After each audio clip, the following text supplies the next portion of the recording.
सभी महत्वपूर्ण और नए टॉपिकों पर हिंदी निबंध और अंग्रेजी निबंध प्राप्त करने के लिए सब्सक्राइब करें मेरे इस चैनल को और दबाएं इस बेल आइकन को ताकि मैं जब भी नया वीडियो अपलोड करूं उसका नोटिफिकेशन आप तक पहुंच जाए।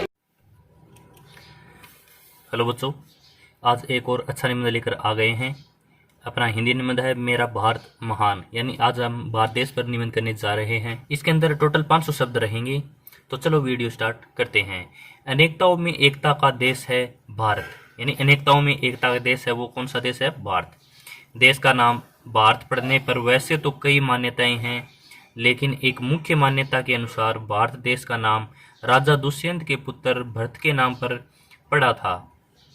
किसके नाम से पड़ा था? राजा दुष्यंत के पुत्र भरत के नाम से भारत देश का नाम पड़ा था। भारत देश कोई नया देश नहीं है, बल्कि यह इतना पुराना है कि हड़प्पा और मोहनजोदड़ो जैसी प्राचीन सभ्यताओं की शुरुआत भी यहीं से हुई है। यानी जो प्राचीन सभ्यताएं हैं मोहनजोदड़ो और हड़प्पा, तो उनकी शुरुआत भी भारत देश से ही हुई है। भारत एक ऐसा देश है जहां हर जाति एवं धर्म के लोग रहते हैं। भारत एक ऐसा देश है जहां पर हर जाति और धर्म के लोग पाए जाते हैं। यहाँ की संस्कृति और परंपराएं पूरे विश्व में विख्यात हैं। यहाँ की जो संस्कृति है, परंपराएं हैं, पूरे विश्व में चर्चाएं हैं उनकी। विदेशी हमारी संस्कृति का बहुत सम्मान करते हैं। जो विदेश के जितने भी नागरिक हैं, जो विदेश से आते हैं, वो हमारी संस्कृति का बहुत सम्मान करते हैं। उसे देखने व समझने के लिए भारत आते हैं। भारत देश में सिर्फ देवी देवताओं की ही नहीं, अपितु पशु पक्षी, पेड़ पौधे, नदियां, पर्वतों की भी पूजा की जाती है। भारत ऐसा देश है जहां पर देवी देवताओं को ही नहीं, बल्कि जो पशु पक्षी हैं, नदियां हैं, पर्वतें हैं, पेड़ पौधे हैं, उनकी भी पूजा भारत देश में होती है। यह माध्यम है यहाँ समझाने का कि इन संसाधनों के बिना कोई भी देश प्रगति नहीं कर सकता एवं महान नहीं बन सकता। यानी ये संसाधन ऐसे हैं। भारत देश में कई धर्म और समाज के लोग भाईचारे के साथ रहते हैं। भारत देश की राष्ट्रभाषा हिंदी है। अपनी भारत देश की राष्ट्रभाषा क्या है? हिंदी। यहाँ का राष्ट्रीय गीत वंदे मातरम है।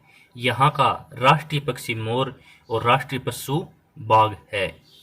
यदि आप विभिन्न मौसमों और भौगोलिक परिस्थितियों का आनंद उठाना चाहते हैं तो आपको विदेश की यात्रा से पहले अपने देश की यात्रा पर जरूर जाना चाहिए। यानी आप भौगोलिक परिस्थितियों यानी अलग अलग जगह, अलग अलग स्थानों का लुत्फ उठाना चाहते हैं, भ्रमण करना चाहते हैं, तो आपको विदेश जाने की ज़रूरत नहीं है। एक बार आप देश पर नज़र डालें और अपने देश की यात्रा पर जरूर जाएं।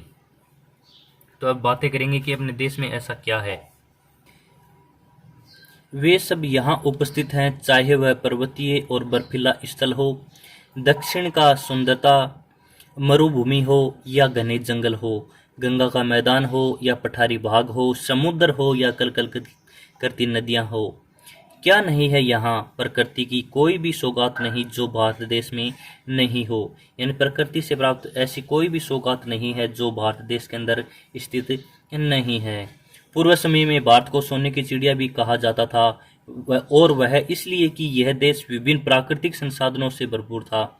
यही कारण कई अन्य देश के लोग आकर वस्तुएं बेचने के लिए ले जाते थे। यानी सोने की चिड़िया के कारण ही जो हमारा देश है गुलामी की जंजीरों में जकड़ा गया। कारण यही है कि भारत के अंदर इतनी धन संपदा थी कि विदेश से लोग आकर भारत से जो भी सारा धन है वो लूट कर ले गए। भारत भूमि में राम, कृष्ण, महावीर, बुद्ध जैसे कई महान पुरुषों को जन्म दिया है। यह वीर योद्धाओं का देश है जिनमें महाराणा प्रताप, छत्रपति शिवाजी, भगत सिंह, सुभाष चंद्र बोस, महात्मा गांधी, चाचा नेहरू, लाला लाजपत राय, लाल बहादुर शास्त्री और न जाने कितने वीर योद्धा शामिल हैं, जिन्होंने अपनी जान दांव पर रखकर देश को गुलामी से मुक्त कराया और इसकी रक्षा की। भारत देश अपने साहित्य के लिए भी उतना ही प्रसिद्ध है। यानी भारत देश की हम किसी भी क्षेत्र में चर्चा करें तो वो बहुत ही महान है, किसी से भी पीछे नहीं है। इस भूमि पर तुलसी, कबीर, रविंद्रनाथ टैगोर, प्रेमचंद और न जाने कितने साहित्यकारों एवं कवियों ने जन्म लेकर इसे महान बनाने में अपना योगदान दिया है। तो बच्चों, आज अपना ये निबंध यही है कि भारत एक महान देश है। मेरा भारत महान पर हमने निबंध किया है। संसार के नक्शे में भारत देश न केवल अपनी परंपराओं और संस्कृति के नाम से पहचाना जाता है, बल्कि विज्ञान, तकनीकी और प्रौद्योगिकी में भी पीछे नहीं है। वर्तमान की बात करें तो किसी भी क्षेत्र में भारत देश है वो पीछे नहीं है, दिनों दिन अपनी उन्नति की ओर अग्रसर है। तो बच्चों, निबंध अच्छा लगा हो तो दोस्तों के साथ शेयर करें और चैनल को सब्सक्राइब नहीं किया तो सब्सक्राइब ज़रूर कर लें।